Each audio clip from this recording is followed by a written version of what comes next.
આપણી સાથે છે ડોક્ટર નરેન્દ્ર હિરાણી સાહેબ, જે કાનના ગળાના સર્જન છે. કાનમાં બે પ્રકારના મુખ્યત્વે ઇન્ફેક્શન હોય છે, એક્યુટ અને ક્રોનિક. યંગ એડલ્ટ્સમાં બહેરાશ આવવાના શું મુખ્ય કારણો હોય છે? જેને સડો હોય છે એ કાનમાંથી થઈ અને શરીરના વિવિધ ભાગોમાં પ્રસરી શકતું હોય છે. નેઝલ સ્પ્રેસ કઈ રીતે કામ કરતા હોય? એટલે દરેક વ્યક્તિને કાનનો મેલ સાફ કરવાની જરૂર નથી. દર વખતે ઇન્ફેક્શન હોય તો જ કાનમાં દુખાવો થાય કે બીજા કોઈ કારણો પણ હોય? માઇગ્રેનના સિમ્પટમ્સ અને સાઇનસના સિમ્પટમ ટોટલી ડિફરન્ટ છે.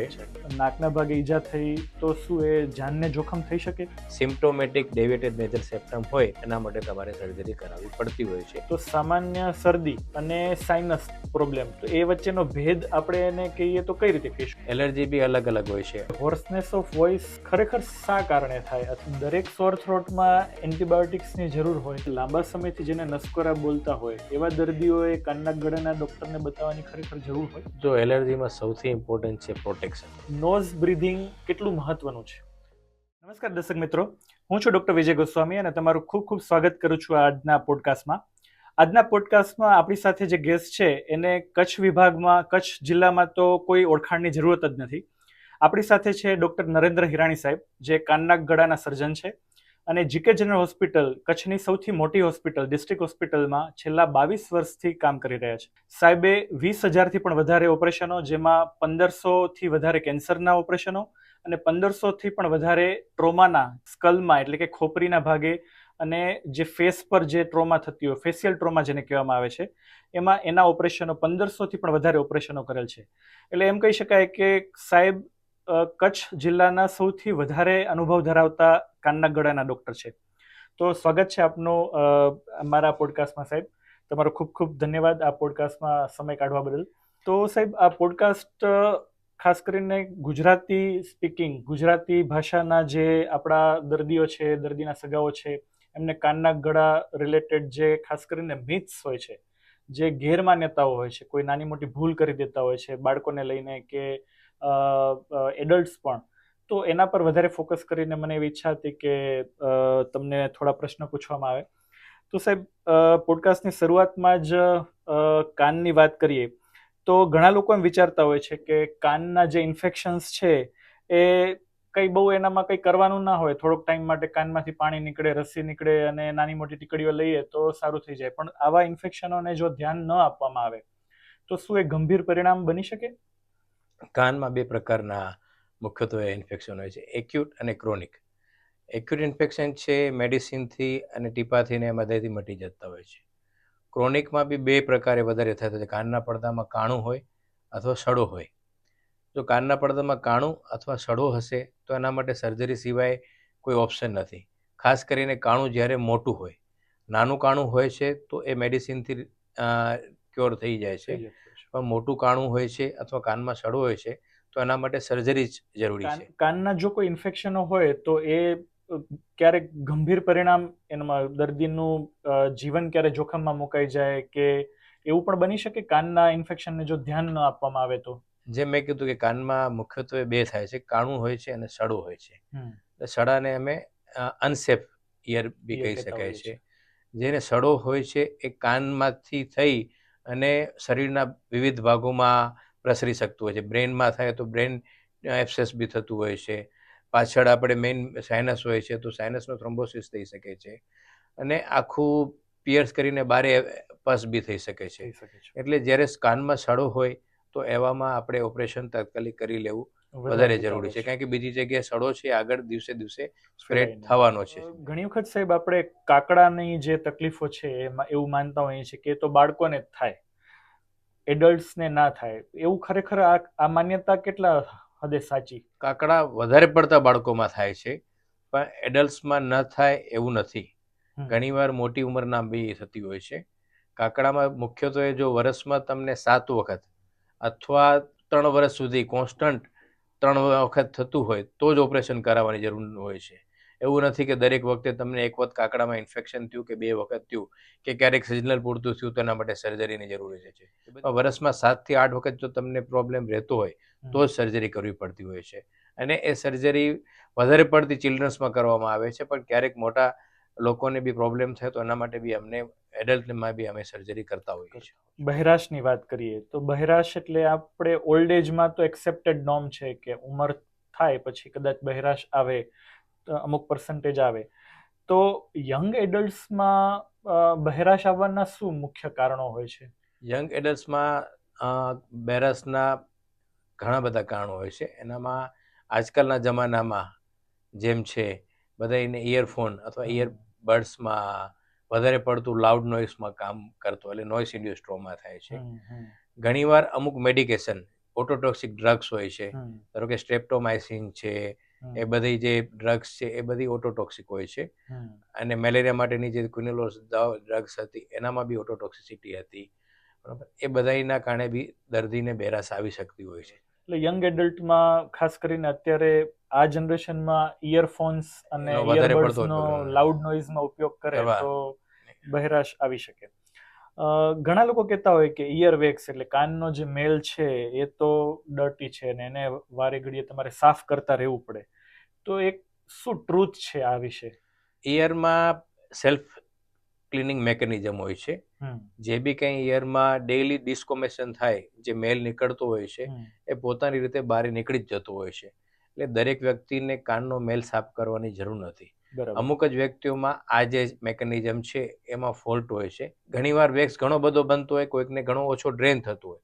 એ બે કન્ડિશનમાં જ્યારે વેક્સ ભરાતો હોય તો જ ક્લીન કરવાની જરૂર હોય છે, બાકી દરેક વ્યક્તિને ઇયર સાફ કરવાની જરૂર નથી હોતી. એટલે આદત મુજબ કાનમાં કંઈ પણ ઇન્સ્ટ્રુમેન્ટ નાખીને વારે ઘડીએ સાફ કરવાની કોઈ જરૂર નથી.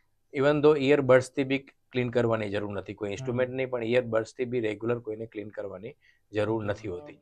સાહેબ, ઘણા પેરેન્ટ્સ છે કે એડલ્ટ્સ પણ પોતાની રીતે એવું વિચારતા હોય છે કે કાનને આપણે પાણીથી ધોઈ નાખીએ, તો કાનને આમ ખરેખર પાણીથી ધોવાની કે કોઈ પણ વસ્તુથી ક્લીન આમ રૂટીનલી હાઇજીન મેન્ટેન કરવા માટે એવી કોઈ જરૂર હોય છે?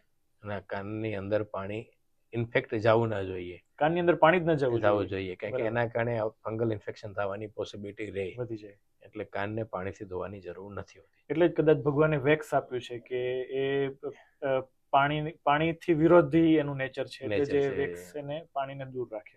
આપણે સોશિયલ મીડિયામાં અમુક વિડીયોઝ સાહેબ જોતા હોઈએ છીએ કે પેલી ઇયર કેન્ડલ્સ યુઝ કરીને કાનમાંથી મેલ કાઢતા હોય છે. આ ખરેખર સેફ છે કે ડેન્જરસ છે? બિલકુલ સેફ નથી. બિલકુલ સેફ. કોઈ જાતનું એના માટે એડવાઇસેબલ છે જ નહીં. બરાબર. કુદરત આપણા કરતાં વધારે હોશિયાર છે. જેને સાફ કરવાનું છે બારે આપ્યું જ છે. જે શરીરની અંદર છે એનામાં સેલ્ફ ડ્રેનેજ પ્રોસેસ હોય જ છે, પોતાની રીતે મેલ બહાર નીકળી જ જાય છે, એટલે એ કોઈ કરવાની જરૂર નથી. તમે સાહેબ હમણાં લાઉડ નોઇઝની વાત કરી, તો ઘણા લોકો એવું માનતા હોય છે કે ના તો 5 મિનિટ ખાલી સોંગ સાંભળ્યું ને લાઉડ નોઇઝ પર ગાડીમાં કે ઇયરબડમાં સાંભળ્યું તો 5 મિનિટ 10 મિનિટ માટે સાંભળતા હોય તો એમ કહેતા હોય કે ના 5 મિનિટમાં શોર્ટ ટાઈમમાં કંઈ ના થાય. આ કેટલું સાચું? જો દરેક જગ્યામાં પરમિસેબલ લિમિટ હોય છે. કેટલી ઇન્ટેન્સિટીનો તમે લાઉડ નોઇઝ સાંભળો છો અને કેટલી ટાઈમ માટે સાંભળો છો, બંને ઇમ્પોર્ટન્ટ છે. એટલે પરમિસેબલ લિમિટથી વધારે તો તમે કરશો. ઘણા જણા એવા અમારી પાસે દર્દી આવતા હોય છે કે અચાનક કોઈ મેરેજ ફંક્શનમાં કે કોઈ બી હમણાં જ ગરબા પૂરા થયા, નવરાત્રીમાં આવતા હોય છે અને લાઉડની બાજુમાં હોય છે અને અચાનક સાંભળવાનું ચાલુ થઈ જાય છે. એટલે લાઉડ નોઇઝ છે એ જરાય એડવાઇસેબલ નથી. ટૂંકમાં ટૂંકા ગાળા કે લાંબા ગાળા માટે બિલકુલ લાઉડ નોઇઝના એટમોસ્ફિયરમાં કેટલી એની ઇન્ટેન્સિટી છે એ વધારે ઇન્ટેન્સિટી જરૂરી છે. એનો સમયનો કોઈ પેલું નથી કે શોર્ટ પીરિયડ માટે તમે સાંભળશો અને બચી જશો, એવું નથી. જરૂર નથી. એક પ્રશ્ન હું નાનો હતો ત્યારે હતો કે ભાઈ 2 કાન આપ્યા છે ભગવાને, તો એક કાનમાં કંઈક તકલીફ પડી જાય તો બીજો કાન તો છે જ ને, તો એવું કદાચ દર્શકોને પણ હોય, તો એના માટે સાહેબ શું કહેશો આપ કે એક કાનમાં કંઈ તકલીફ પડી તો બીજો કાન તો છે ને, આ ગેરમાન્યતા કેટલી સાચી? યુનિલેટરલ હિયરિંગ તમે કહો છો, એક બાજુનું લોસ હોય તો બંને બાજુ એટલા માટે આવ્યું છે કે તમને અવાજ કઈ ડાયરેક્શનમાંથી આવે છે એ ખબર પડે. એટલે પર્ટિક્યુલરલી એક બાજુનો કાન તમારે જો નહીં સાંભળતો તો એ બાજુની જે અવાજ આવે છે એ તમને એ બાજુથી સંભળાશે નહીં, અને ઘણીવાર તમને એ બાજુ તમારે મોઢું ફેરવીને જોવું પડશે. એટલે ડાયરેક્શન ક્યાંથી આવે એના માટે બંને બાજુનું હિયરિંગ સૌથી વધારે જરૂરી છે. એક બાજુનું ઘણીવાર તમે સુવામાં જે કાનમાંથી બેરાસ છે એ ઊંચો રાખીને અને જેનાથી સંભળાય છે એને નીચો રાખીને સૂઈ જાઓ તો તમને બીજું કંઈ સંભળાય નહીં. એટલે હિયરિંગ બંને બાજુનું ખરેખર જરૂરી છે. કાનમાં દુખાવો થાય તો શું સાહેબ આમ દર વખતે ઇન્ફેક્શન હોય તો જ કાનમાં દુખાવો થાય કે બીજા કોઈ કારણો પણ હોય કે જેમાં કાનમાં દુખાવો થઈ શકે? કાનમાં દુખાવાના ઘણા બધા કારણો છે. હમ, જેમ ઇમ્પેક્ટેડ વેક્સ, આપણે મેલની જ વાત કરીએ, એકદમ ભરાયેલો મેલ હોય તો પ્રોબ્લેમ થતું હોય છે. ફંગલ ઇન્ફેક્શન હોય તો બી આજકાલ વરસાદમાં જ્યારે અંદર પાણી રહી જાય તો એના કારણે ફંગલ ઇન્ફેક્શન બી થતું હોય છે. કાનની અંદર કોઈ બી શરદી કે એના કારણે બી દુખાવો હોય તો એના કારણે બી એક્યુટ ઓટાઇટિસ મીડિયા અને સેક્રેટરી ઓટાઇટિસ મીડિયા થવાની પોસિબિલિટી હોય છે. જડબાનો દુખાવો થાય કે દાંતનો દુખાવો થાય એના કારણે કાનમાં દુખાવો થઈ શકે, અથવા તો દાંતની કોઈ તકલીફના કારણે હિયરિંગ લોસ થઈ શકે? દાંતને જડબાના દુખાવાના કારણે રિફર્ડ પેઇન કાનમાં થઈ શકે, પણ એના કારણે હિયરિંગ લોસ ન થાય. બરાબર છે. એટલે દુખાવો થઈ શકે પણ એનામાંથી બહેરાશ આવી જાય એવું નથી થતું. સાહેબ, ઘણી વખત સ્કૂલમાં જતા નાના બાળકો છે કે મોટી ઉંમરના લોકો છે, બ્લડ પ્રેશરની તકલીફવાળા લોકો છે, અને વારે ઘડીએ નોઝ બ્લીડ થતું હોય, નાકમાંથી આપણે કઈ નસકોરી ફૂટી છે, તો જ્યારે એને ફ્રિકવન્ટલી આવું થતું હોય ત્યારે એને શું ધ્યાન રાખવી જોઈએ, અથવા એ ખરેખર વરીસમ છે, એ ચિંતાનું કારણ છે? નાકમાંથી બ્લીડિંગ કઈ એજમાં થાય છે સૌથી ઇમ્પોર્ટન્ટ છે. નાના છોકરાને રૂટીનલી નાકમાં નોઝ પીકિંગની હેબિટ હોય છે. એના કારણે એમને નાકમાં નાની વેસલ્સ આવતી હોય છે, જ્યાં બ્લડ વેસલ એ ધારો કે બ્રસ્ટ કે રપ્ચર થાય તો ત્યાંથી બ્લીડિંગ થતું હોય છે. અને ઘણીવાર ડ્રાયનેસ થઈ જતી હોય એના કારણે બી આ બધું થાય. એટલે સૌથી પહેલાં તો બ્લીડિંગમાં જ્યાં બી થતું હોય તો એને પ્રેશર આપવાનું 5 થી 10 મિનિટ સુધી. આપણું બ્લીડિંગ ટાઈમ અને ક્લોટિંગ ટાઈમ એના ઉપર છે. એનાથી તમારે વધારે ટાઈમ તમે પ્રેશર આપી રાખો, પિંચ કરીને રાખો નોઝ, અથવા આઈસ એપ્લિકેશન તમે કરી શકો, જે ઘરગથ્થુ હોય તો તમારી પાસે, તો એનાથી નોઝ બ્લીડિંગ બંધ થઈ શકે છે. મોટી ઉંમરનામાં પ્રેશર થવા માટે બ્લડ પ્રેશર એ સૌથી મોટું રીઝન છે કે જેના કારણે નાકમાંથી બ્લીડિંગ આવી શકે. એટલે પ્રેશર કેટલું છે એ જોવું પડે. જેમ દર્દીને નાકમાંથી બ્લીડિંગ થયું એમ ગમે ત્યારે બ્રેન હેમરેજ બી થઈ શકે છે, આંખમાં બ્લીડ થઈ શકે તો આંખ બી જઈ શકે છે, કિડનીમાં બ્લીડિંગ થાય તો રિનલ બી ફેલર થઈ શકે છે. એટલે બ્લડ પ્રેશરવાળા દર્દીને રેગ્યુલર બ્લડ પ્રેશર ચેક બી કરાવવું જોઈએ અને એની મેડિસિન બી લેવી જોઈએ. અગેન, જો મોટી ઉંમરે થતું હોય તો પહેલાં 5 થી 10 મિનિટ તમે એને પ્રેસ કરી રાખી શકો, અને પ્રેશર ચેક કરીને પ્રેશર સૌથી પહેલાં કંટ્રોલ લાવવા પડે. અને પછી બી નથી થતું હોતું તો ડિફરન્ટ મટીરિયલથી અમે નોઝ પેકિંગ બી કરતા હોઈએ છીએ. નોઝ બ્લીડની વાત કરી અને સરસ કીધું કે નાકને આપણે દબાવીને પણ ઘણી વખત પ્રાથમિક આરોગ્ય સારવાર આપી શકીએ જે તે સ્થળે. ઘણા લોકોને કન્ફ્યુઝન હોય છે, આ શું સોશિયલ મીડિયામાં ઘણા બધા વિડીયોઝ અને સ્યુડો ઇન્ફ્લુએન્સર્સ જે બધા વાત કરતા હોય, તો ઘણા લોકો નાકને નીચે પકડીને અથવા ઉપર પકડીને આપણે રાખવું જોઈએ ટિલ્ટ. તો ટિલ્ટ જે નાકને પકડી લીધું અને ટિલ્ટ કઈ બાજુ કરવું, ઉપર બાજુ કરવું કે નીચે બાજુ કરવું? નીચે બાજુ કરવું વધારે નીચે બાજુ કરવું વધારે હિતાવહ છે. એટલે મેં 1-2 વિડીયોઝ એવા જોયા હતા જેની અંદર આ ખોટી માહિતી આપવામાં આવી હતી, તો એક ઓથોરિટી જ આને સ્પષ્ટ કરે તો એ વધારે સારું પડે. સાઇનસમાં સાહેબ ઘણા લોકોને બહુ તકલીફ હોય છે, પાણી નીકળતું હોય, છીંક બહુ આવતી હોય, નાક બંધ રહેતા હોય, વારંવાર ઇન્ફેક્શન થઈ જતું હોય, તો ઘણા લોકોનો પ્રશ્ન એ હોય છે કે સાઇનસ પ્રોબ્લેમ થઈ એટલે તો ઓપરેશન જ કરાવવું પડશે, એક વખત ઓપરેશન કરાવશું તો જ આ મટશે. તો ખરેખર સત્ય શું, ઓપરેશન કરાવવું જ પડે બધા દર્દીને? સાઇનસમાં બી તમને એક્યુટ સાઇનોસાઇટિસ છે કે ક્રોનિક, 2 થી 3 મહિના સુધી તમને રિકરન્ટ રહેતું હોય અને તમે મેડિકેશન્સ આપો, એનાથી રિલીવ થઈ જાય તો તમારે સર્જરી જરૂર નથી હોતી. ક્રોનિક રૂટીનલી અમે 3 વીક્સનો કોન્સ્ટન્ટ એન્ટીબાયોટિક્સને બધાનો કોર્સ આપ્યા પછી બી સિટી સ્કેન કરાવીએ અને અંદર જો સાઇનસમાં રસી કે એવું કંઈ બતાડે તો પછી સર્જરી કરાવવાની જરૂર પડતી હોય છે. જે મેડિકેશનથી રિલીવ થાય છે એ લોકોમાં સર્જરીની જરૂર નથી. મેડિકેશન આપ્યા પછી જો સિટી સ્કેનમાં ચેન્જીસ બતાડે તો એ દર્દીમાં જ સર્જરીની જરૂર હોય છે. આમ કેટલા ટકા લોકોને દવાથી સારું થઈ જતું હોય અને કેટલા લોકોને સર્જરીની જરૂર પડતી હોય? વધારે પડતા લોકોને જે છે દવાથી સારું થઈ જતું હોય છે, પણ ઘણીવાર ક્રોનિક પછી જેને રહેતું હોય તો પછી સર્જરી સતત ENT સર્જન કાનના ગળાના ડોક્ટરના સંપર્કમાં રહેવું જોઈએ. શરૂઆતમાં ટ્રીટમેન્ટ તમે અર્લી ટ્રીટમેન્ટ કરીને અડધી એની સારવાર થઈ જાય તો પછી રિલીવ થવાની શક્યતા વધારે થઈ જાય છે. એવો જ સાહેબ પ્રશ્ન સાઇનસ હેડેકનો છે. ઘણા સાઇનસ હેડેકને માઇગ્રેન તરીકે ટ્રીટમેન્ટ લેતા પણ હોય છે અને માનતા પણ હોય છે, તો એવા દર્દીઓને શું સાહેબ મેસેજ આપશો આપ? માઇગ્રેનના સિમ્ટમ્સ અને સાઇનસના સિમ્ટમ ટોટલી ડિફરન્ટ છે. જેમ કે માઇગ્રેનના દર્દીને કોઈ જાતનું નાકમાં કોઈ જાતનું શરદી કે એવું કોઈ પ્રોબ્લેમ હશે નહીં, નાક બંધ રહેવાનો એવો કોઈ પ્રોબ્લેમ રહેશે નહીં. માઇગ્રેનના જે ઓરાવાળા સિમ્ટમ્સ છે એ ટોટલી ડિફરન્સ છે. તો એના માટે તમે કોઈ બી ડૉક્ટરને કન્સલ્ટ કરી અને એ પ્રમાણે વેધર એને માઇગ્રેનની જરૂર છે કે સાઇનસની ટ્રીટમેન્ટની જરૂર છે એ પ્રમાણે એની આગળ સારવાર થઈ શકે. સાહેબ, નેઝલ સ્પ્રેસ અલગ અલગ દવાઓના જે આવતા હોય છે, તો એ નેઝલ સ્પ્રેસ કઈ રીતે કામ કરતા હોય અને કયા પ્રકારના તકલીફમાં આ અલગ અલગ દવાઓના નેઝલ સ્પ્રેસ આપ પ્રિસ્ક્રાઇબ કરતા હો છો? નેઝલ સ્પ્રે મોસ્ટલી સ્ટીરોઇડવાળા વધારે પડતા આવતા હોય છે અને આપણે બધાને ખબર છે કે જેટલા સ્ટીરોઇડ આપણે ઓરલી લઈએ એ બોડીને નુકસાન કરી શકે છે. એટલા માટે તો એને નોઝલ સ્પ્રે થયેલા છે કે આપણે જે બી કંઈ મેડિકેશન લઈએ છીએ અને જ્યાં ટાર્ગેટ છે આપણું નોઝ, તો ડાયરેક્ટલી ત્યાં જાય. કોઈ બી મેડિકેશન્સ તમે લીધી તો મોઢાથી થઈ પેટમાં જશે અને હોલ બોડીમાં એનું સર્ક્યુલેશનમાં જશે એટલે નુકસાન કરે. એટલે પ્લસ કે તમને જેટલો ડોઝ જોઈતો હશે એ બધું ત્યાં જ્યાં આપણે જરૂર છે ટ્રીટમેન્ટની ત્યાં ન પહોંચે એટલે તમને ડોઝ બી કદાચ વધારે આપવો પડે. એટલા માટે સ્પ્રે હોય છે કે ઓછો ડોઝ ટાર્ગેટેડ થેરાપી જ્યાં છે ત્યાં ડાયરેક્ટલી થઈ શકે અને સાઈડ ઇફેક્ટ ઓછી થાય.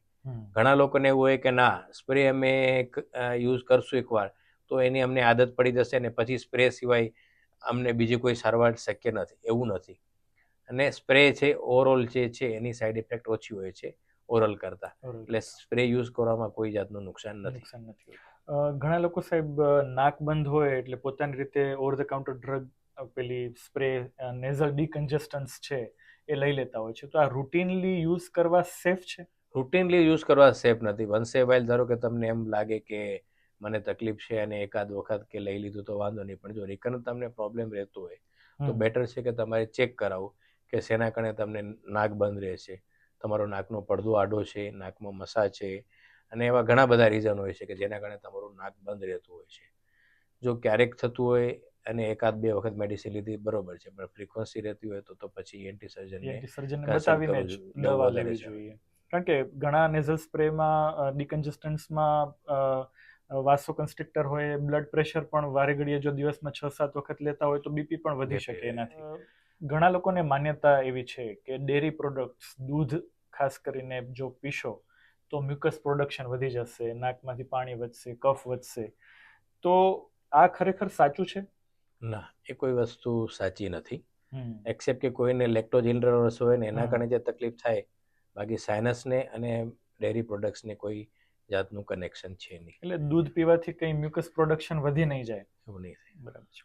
કોઈ દર્દીને સાહેબ એક્સિડન્ટ થયું કે અસોલ્ટ થયું અને દર્દી ઓપીડીમાં આવે કે ઇમરજન્સીમાં આવે અને નાકના ભાગે ઈજા થઈ હોય અને એનો પ્રશ્ન એ હોય કે શું આ નાકના ભાગે ઈજા થઈ તો શું એ જાનને જોખમ થઈ શકે?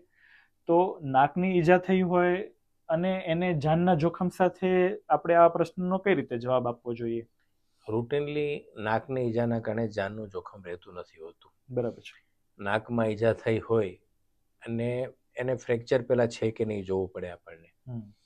ફ્રેક્ચર થયા પછી ફ્રેક્ચર એ જે છે ડિસ્પ્લેસમેન્ટ થયું છે કે નથી થયું, એની જગ્યાથી ખસકી ગયું છે કે નથી ખસક્યું એ જરૂરી છે. નાક છે એ ઇમોબાઇલ સ્ટ્રક્ચર છે. ઓકે. એટલે ઇનકેસ જો ફ્રેક્ચર થયું અને જો ત્યાંથી ડિસ્પ્લેસ એટલે ખસક્યું ન હોય તો એનામાં બી કોઈ જાતની સારવાર જરૂર નથી હોતી. માત્ર ને માત્ર નાકનું ફ્રેક્ચર હોય, ખસકી ગયું હોય અથવા તમને શ્વાસમાં તકલીફ થતી હોય તો જ એને પાછી પોતાની જગ્યાએ રાખીને પ્લાસ્ટર આપવાની જરૂર હોય છે. અધરવાઇઝ એના માટે ટ્રીટમેન્ટની જરૂર નથી હોતી. ઘણા લોકો એવું વિચારતા હોય છે કે નાકનું ઓપરેશન તો કોસ્મેટિક સર્જરી જેવું છે, તો કોસ્મેટિક તો બરાબર કે જરાક ચહેરો સારો દેખાય, એ સિવાય પણ શું ફાયદાઓ નાકની, જેમ કે સેપ્ટોપ્લાસ્ટી છે એ સર્જરીના નાકનો પડદો આડો હોય અને ઓપરેશન કરાવે તો એના નાક સારું દેખાય એ સિવાયના શું ફાયદાઓ હોય? ફંક્શનલ છે ને. નાકમાં કોસ્મેટિક સર્જરીને રાઇનોપ્લાસ્ટી કહેવામાં આવે છે અને એ કોસ્મેટિકના કારણે કરાવે છે કે ફંક્શનલના કારણે? દરેક સર્જરી રાઇનોપ્લાસ્ટી જે છે એ કોસ્મેટિક માટે નથી હોતી. ઘણીવાર દર્દીને ડેવિટેડ નેઝલ સેપ્ટમ સાથે ઉપરનું બી એક્સ્ટ્રા ડિફોર્મિટી હોય નાકની, તો એના માટે સેપ્ટો રાઇનોપ્લાસ્ટી બંને કમ્બાઈન કરવામાં આવે છે. એટલે દરેક સર્જરી છે એ કોસ્મેટિક નથી. ફંક્શનલ બી એના કારણે જેને નાક બંધ રહેતું હોય, અવારનવાર નાકમાંથી બ્લીડિંગ થતું હોય, અવારનવાર શરદી રહેતી હોય, સિમ્પ્ટોમેટિક ડેવિટેડ નેઝલ સેપ્ટમ હોય, એના માટે તમારે સર્જરી કરાવવી પડતી હોય છે અને એના કારણે સિમ્ટમ્સમાં એને ઇમ્પ્રૂવ થતું હોય છે.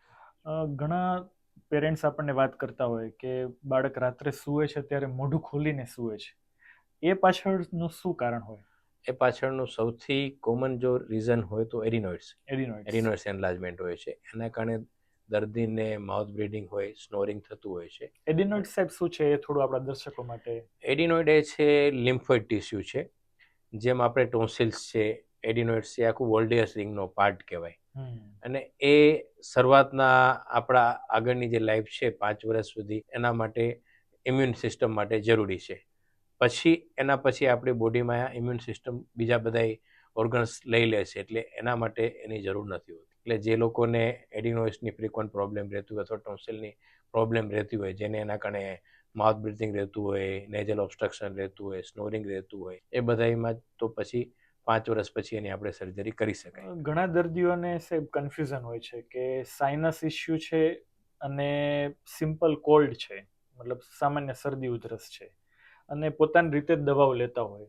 તો આપણે આ પોડકાસ્ટમાં જે આપણો ધ્યેય છે કે લોકો આ સામાન્ય વાતોમાં ડિફરન્સ સમજે. તો સામાન્ય શરદી અને સાઇનસ પ્રોબ્લેમ કે ખરેખર એને ડૉક્ટરને બતાવવાની હવે જરૂર છે, તો એ વચ્ચેનો ભેદ આપણે એને કહીએ તો કઈ રીતે કહીશું કે આ સાઇનસ અને આ ખરેખર શરદી એમ? જ્યારે નોઝમાં ખાલી નોઝ પૂરતી કોઈ પણ વસ્તુ રહે, જેને રાઇનાઇટિસ કહો કે કોલ્ડ કહો કે શરદી કહો, એ જ સાઇનસ એની સાથે મ્યુકોઝા કનેક્ટ હોય અને સાઇનસમાં અંદર સુધી જાય તો સાઇનોસાઇટિસ થાય છે. અગેન મેં કીધું કે જો ઇનિશિયલ હોય અને એકાદ બે વખત એન્ટીબાયોટિક આપવાથી મટી જતું હોય તો એના માટે ફ્રીક્વન્સ ન રહેતું હોય તો એના માટે આગળ કરવાની જરૂર નથી. પણ તમને ક્રોનિક પ્રોબ્લેમ રહેતો હોય તો પછી કન્સલ્ટ કરાવી, જરૂરી રિપોર્ટ કરાવી અને પછી જ આગળ વધવું જોઈએ. જેમ નેઝર એન્ડોસ્કોપી કરીએ તો આપણને એનામાં ખ્યાલ આવે કે સાઇનસમાં અંદર પસ છે કે નહીં, ખાલી ઇન્ફ્લામેશન છે કે, એ બધું આપણને જોઈએ, ચેક કરીએ પછી જ ખ્યાલ આવે કે એને મેડિકેશન જરૂર છે કે મેડિકેશન કર્યા પછી સર્જરીની જરૂર છે. બધું ટૂંકમાં ફ્રીક્વન્સી વધી જાય આવી તકલીફોની અને અઠવાડિયાથી લાંબા સમયથી પણ આ તકલીફો ચાલુ રહે તો એને ડૉક્ટરને જરૂર બતાવવું જોઈએ. સાહેબ, આપણા કચ્છની જે આબોહવા છે, હ્યુમિડ, ઘણી વખત બહુ વધારે વરસાદ પડી જાય, ક્યારેક બહુ સૂકા પ્રદેશ જેવું થઈ જાય તો, અને ઠંડી પણ બહુ પડે, તો આપણી જે કચ્છની આબોહવા છે અને આબોહવા સાથે કાનના ગળાની જે તકલીફો છે એનું શું સંકલન? કચ્છમાં વધારે પડતો અહીંયા જે છે ડસ્ટી છે, એટલે આપણે અહીંયા એલર્જીના પેશન્ટ ઘણા વધારે હોય છે. ખાસ કરીને એલર્જી બી અલગ અલગ હોય છે. અમુક લોકોને સિઝનલ હોય, અમુક સિઝન પડતી થતી હોય છે, અને અમુકને પેરેનિયલ આખું વર્ષ થ્રુ આઉટ ધ યર્સ રહેતું હોય છે. રૂટીનલી જે ડસ્ટ માઇટ હોય એ વધારે પડતી એની એલર્જી હોય છે અને આખું વર્ષ એના માટે દર્દીઓને રહેતી હોય છે. જ્યારે સિઝનલમાં પોસ્ટ મોન્સૂન જે પરાગરજ આપણે કહીએ, પોલન્સ કહીએ, એના કારણે હોય તો એ સિઝનલ એલર્જી રહેતી હોય છે. હવે સાહેબ, ગળાની વાત કરીએ તો ઘણા લોકોને અવાજ પેલું કર્કશ થઈ જતું હોય, હોર્સનેસ આપણે જેને કહીએ, તો હોર્સનેસ ઘણા લોકોને એવું છે કે આ તો મને વર્ષોથી છે, કોઈ તપાસ કરાવતા નથી. તો એ હોર્સનેસ ઓફ વોઇસ ખરેખર શા કારણે થાય? અથવા તો ખાલી એવું માની લઈએ કે ના હું તો વધારે બોલું છું એટલે મને હોર્સનેસ થઈ જાય છે, ડૉક્ટરને ન બતાવીએ. તો આ ખરેખર હોર્સનેસનું કારણ શું અને કયા દર્દીઓએ ડૉક્ટરને બતાવવાની ખરેખર જરૂર હોય? હોર્સનેસના કારણો તો ઘણા બધા છે. વોકલ કોર્ડ ઉપર નોડ્યુલ, એક નાનકડો મસ્સો થાય, પોલિપ થાય, વોકલ કોર્ડ પાલ્સી અને પેરાલિસિસ થાય તો બી થઈ શકે છે. એટલે એના માટે જે છે એન્ડોસ્કોપી કરીને ચેક કરવું જોઈએ. અને 15 દિવસથી વધારે ઘણું બધું બોલવાથી હોય તો એ બધું કેવું છે કે મેડિકેશન લ્યો અને રૂટીનલી 2 વીક્સની અંદર રિકવર થઈ જતું હોય છે. પણ જો 15 દિવસ પછી તમને હોર્સનેસ ચાલુ રહેતું હોય અને વોઇસ રેસ્ટ પછી બી તમને મટતું નથી મેડિકેશન્સથી, તો બેટર છે કે ચેક કરી અને જોડાઈ લેવું જરૂરી છે. ક્યારેક એવું હોય છે કે મેલિગ્નન્સી, જે સ્મોકર્સ કે એવા બધા હોય, એ લોકોને મેલિગ્નન્સીના કારણે બી વોકલ કોર્ડ હોય તો બી એને હોર્સનેસ થતું હોય છે. એટલે કોઈ બી વસ્તુ 15 દિવસથી વધારે અવાજ બેસી જતો હોય કે અવાજ બોલવામાં તકલીફ થતી હોય તો ચેકઅપ કરાવી લેવું વધારે હિતાવહ છે. ગળાના સાહેબ એવા કયા સિમ્ટમ્સ છે કે જે લોકોને ઓવરલુક કરતા હોય છે, કે એને ધ્યાન જ નથી આપતા હોતા, અને પછી ક્યારેક બહુ તકલીફ વધી જાય ત્યારે ડૉક્ટર પાસે આવે ને કંઈક નિદાન એવું બને કે જેની અંદર કંઈક આપણે દવાઓ સિવાય કોઈ ઓપરેશન કરવું પડે, તો એ ગળાના કયા એવા સિમ્ટમ્સ હોય કે જેને લોકો ધ્યાન નથી આપતા? જેમ નોન હિલિંગ અલ્સર માં બી ખાસ કરીને મેલિગ્નન્સી વાળા હોય, અને ઘણીવાર જે ગુટખા ખાવાના એ લોકોનો માઉથ બી ધીરે ધીરે ઓછું ખુલતું હોય છે. અને એ બધી મેલિગ્નન્સી વાળા પેઇનલેસ હોય છે. જે એપ્થોસલ્સરેશન એ બધા છે પેઇનફુલ હોય છે. એટલે દર્દી એના માટે ટ્રીટમેન્ટ માટે આવી જતો હોય છે. ઘણીવાર મેલિગ્નન્સીના જે અલ્સર છે એ પેઇનલેસ હોય છે અને એના કારણે દર્દી ઘણો બધો ટાઈમ કાઢી નાખતો હોય છે. અને અમારી પાસે ઘણીવાર ફોર્થ સ્ટેજમાં અથવા લાસ્ટ સ્ટેજમાં તમે કહી શકો એવા સ્ટેજમાં આવતા હોય છે. તો એના માટે અમારે એમને ટ્રીટમેન્ટ કરવી, સર્જરી કરવી, રેડિયેશન આપવું, કિમોથેરાપી આપ્યા પછી બી રિઝલ્ટ આપવું ઘણીવાર સંભવ નથી હોતું. એટલે મોઢામાં કે ગમે ત્યાં તમને ચાંદી પડે અને એક મંથની અંદર જો રૂજ નથી આવતી કોઈ મેડિકેશન લેવાથી સિમ્પલ, તો બેટર છે કે ENT સર્જનને કન્સલ્ટ કરાવી લેવું જરૂરી છે. પ્રોફેશનલ્સ છે જેમ કે સિંગર્સ, તમે હમણાં વોઇસ રેસ્ટની વાત કરી, તો આ પ્રોફેશનલ્સ છે, સિંગર્સ છે, ટીચર્સ છે, એમને જ્યારે હોર્સનેસ ઓફ વોઇસ કે થાય વધારે બોલવાથી, ત્યારે આ વોઇસ રેસ્ટ કેટલું મહત્વનું છે? વોઇસ રેસ્ટ સૌથી ઇમ્પોર્ટન્ટ છે, કારણ કે એક્સેસ યુઝ ગમે ત્યાં થાય તો ત્યાં એડીમાં આવવાનો છે. અને પ્રોફેશનલ કરતાં બી ઘણીવાર કેવું છે કે તમે એની ટ્રેનિંગ નથી લીધેલી. જેમ વોઇસ રેસ્ટ જરૂરી છે એમ સ્પીચ થેરાપી બી જરૂરી છે અમુક ટાઈમ પછી. એટલે 2 વીક્સ જેવું તમે વોઇસ રેસ્ટ કરો અને પછી પાછું તમે સ્પીચ થેરાપી, ક્યાં તમારી હેબિટમાં ફોલ્ટ છે એ જાણવું જરૂરી છે. અધરવાઇઝ અગેન તમને અવાજ બગડે, વળી પાછું તમે રેસ્ટ આપો, અવાજ બગડે, રેસ્ટ આપો, તો તમારી કોઈ વસ્તુની મૂળ ક્યાં છે, શેના કારણે તમારો અવાજ અવારનવાર બગડે છે, તો સ્પીચ થેરાપી કરવી બી જરૂરી છે સાથે. એસિડિટીના દર્દીઓને ઘણી વખત ગળું પકડાઈ જતું હોય છે, તો એ શું કારણ હોય? એસિડિટી અને ગળું પકડાઈ જાય, અવાજ બેસી જાય, એ શું કારણ હોય શકે? રિફ્લક્સ કયો, જે એસિડ જે છે એ ઉપર આવે, રિફ્લક્સ હોય એના કારણે લેરિન્જાઇટિસ બી થઈ શકે, ફેરિન્જાઇટિસ બી થઈ શકે છે. તો એના કારણે અવાજ બેસી જતો હોય છે કે જે ગળું દુખતું હોય છે, એના કારણે બી અવારનવાર રહેતું હોય છે દર્દીને પ્રોબ્લેમ. ગળામાં કંઈક બળતરા થઈ કે થ્રોટ પેઇન થયું કે સોર થ્રોટ થઈને લોકો સીધા મેડિકલ સ્ટોરમાંથી એઝિથ્રોમાઇસિન 500 મિલીગ્રામ ચાલુ કરી દેતા હોય છે. તો દરેક સોર થ્રોટમાં એન્ટીબાયોટિક્સની જરૂર હોય? ના, દરેક સોર થ્રોટમાં જરૂર નથી હોતી. ઘણીવાર એની શેરી વાયરલ હોય છે તો એન્ટીબાયોટિક વગર બી મટી જાય છે. બેક્ટેરિયલ ઇન્ફેક્શન હોય તો જ તમારે એન્ટીબાયોટિકની જરૂર હોય છે. બાકી વાયરલ ઇન્ફેક્શન છે એ 3 ડેઝની અરાઉન્ડ બધા એમાં મટી જતા હોય છે એન્ટીબાયોટિક વગર બી. એટલે આવા દર્દીઓએ શું કરવું જોઈએ? એન્ટીબાયોટિક્સ ના લેતા સિમ્પ્ટોમેટિક ટ્રીટમેન્ટ સિમ્પ્ટોમેટિક લેવી ટ્રીટમેન્ટ વધારે સારી છે. ઘણા લોકો એવું વિચારે છે કે મોટી ઉંમર થાય એટલે ઘરમાં કોઈ નાની દાદી હોય અને ખાઈ પી ન શકે, તો એ તો એમ વિચારે કે આ તો કદાચ ઉંમર લાયક તકલીફ છે અને ખાઈ પી નથી શકતા તો પ્રવાહી ઉપર. તો આ ખરેખર શું હોય સાહેબ?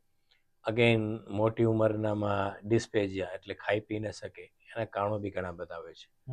ખાવાનું આપણે ન્યુરોલોજીકલ બી પ્રોબ્લેમ હોઈ શકે, બરાબર, કે મોઢેથી ખાઓ છો, જીભને ધક્કો મારે છે, તમારી અન્નળીમાં ઉતરે છે, અન્નળીમાંથી નીચે જાય છે, અન્નળી સંકોચાઈ જતી હોય તો બી તમને ખાવામાં તકલીફ છે. અન્નળીમાં કોઈ ટ્યુમર છે, મેલિગ્નન્સી છે તો બી તમને ખાવામાં તકલીફ થતી હોય છે.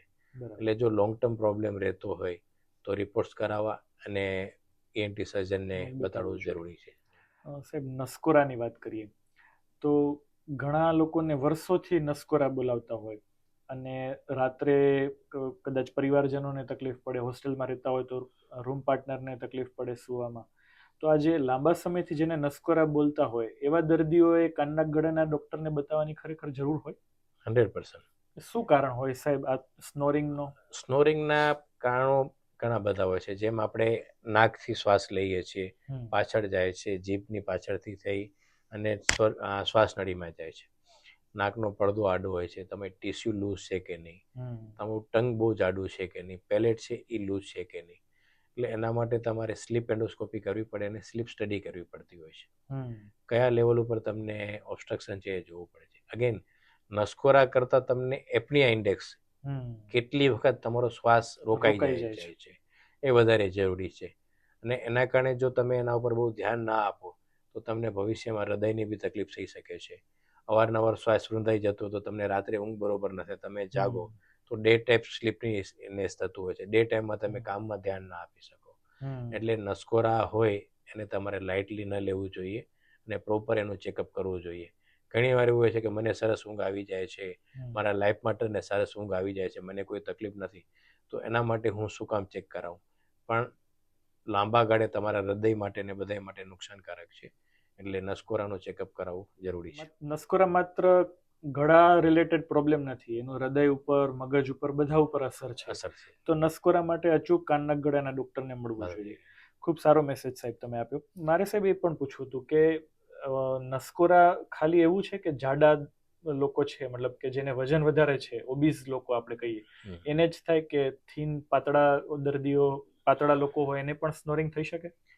જાડા લોકોને વધારે હોય છે, પાતળાને બી થઈ શકે છે. જેમ નાકનો પડદો આડો હોય તો એને થઈ શકે. જેમ આપણે પહેલા બી આગળ જોયું કે નાના છોકરાઓમાં નાકમાં મસા હોય છે, એડિનોઇડ એન્લાર્જમેન્ટ, નાકમાં પોલિપ્સ હોય તો એના કારણે બી નસકોરા થઈ શકે છે. એટલે દરેક જગ્યાએ જાડા વ્યક્તિને પોસિબિલિટી વધારે, પણ ખાલી જાડા વ્યક્તિઓને થાય એવું જરૂરી નથી. એવી કઈ ઇટિંગ હેબિટ્સથી કાનના ગળાના રિલેટેડ જે પ્રોબ્લેમ્સ છે એ દર્દીઓમાં વધારે જોવા મળતી હોય છે? ખાસ કરીને ઠંડી વસ્તુ, બરાબર, કોલ્ડ હોય, સ્પાઇસી વસ્તુ છે, બધું ખાવ તો તમને જી આડી થાય. ઠંડી વસ્તુ ખાવ તો તમને અપર રેસ્પિરેટરી ઇન્ફેક્શન થવાની પોસિબિલિટી રહે. એટલે એ બધી વસ્તુ ખાવા માટે હું સલાહ નથી આપતો. સાહેબ તમે એલર્જીની પણ સરસ વાત કરી.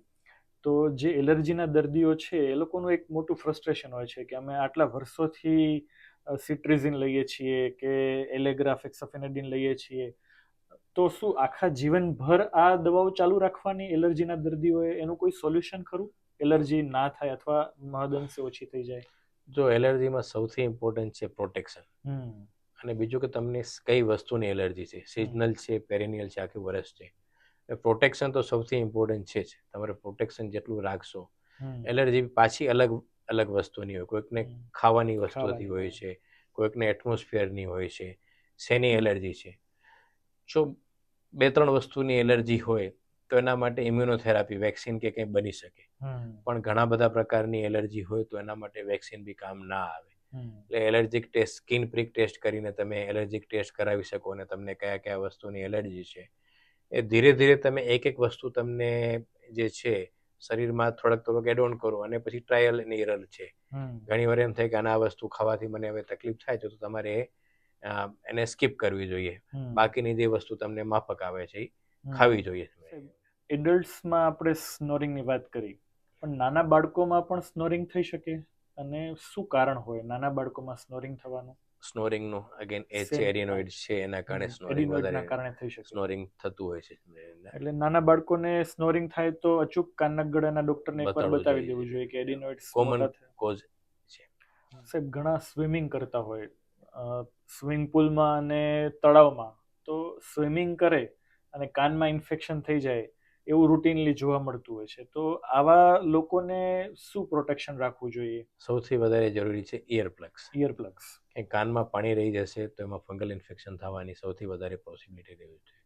બીજું, સ્વિમિંગ પુલમાં ક્લોરીનનું પ્રમાણ વધારે પડતું હોય છે, તો એ બધા એના કારણે બી દર્દીને ઇન્ફેક્શન થવાની પોસિબિલિટી, ઓટાઇટિસ એક્સટર્ના થઈ જતું હોય છે, સોજો આવી જતો હોય છે. એટલે સૌથી ઇમ્પોર્ટન્ટ છે ઇયરપ્લગ. સ્વિમિંગ કરો ત્યારે કેપ અને ઇયરપ્લગ્સ બંને યુઝ કરવાથી ઓછું થાય છે.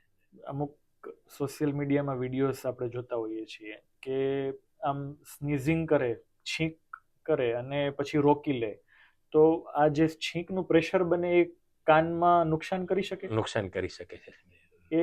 એના માટે દર્દીઓએ છીંક પ્રોપર ખાઈ લેવાની, સોશિયલ સ્ટિગ્મા નહીં રાખવાનો. સાહેબ લગભગ 22 વર્ષથી તમે કાનના ગળાના સર્જન તરીકે કાર્યરત છો, તો આટલા વર્ષોમાં જે શરૂઆતમાં કરિયરમાં તમે કાનના ગળા રિલેટેડ પ્રોબ્લેમ્સ જોતા હતા અને અત્યારે જે કાનના ગળા રિલેટેડ પ્રોબ્લેમ્સ જુઓ છો, એમાં કેટલો તફાવત પડ્યો? પહેલાના જમાનામાં ટોન્સિલના ઓપરેશન આજથી 20-22 વર્ષ પહેલા ઘણા વધારે ફ્રીક્વન્સી થતા હતા. હમણાં હવે એની એટલી બધી ફ્રીક્વન્સી ઓછી થઈ ગઈ છે. બરાબર. બીજું, અવેરનેસના કારણે કે જેના કારણે બી કાનમાં જે સડો, કોલેસ્ટેટોમાના કેસીસ બી પહેલા કરતા ઓવરઓલ ઓછા થઈ ગયા છે.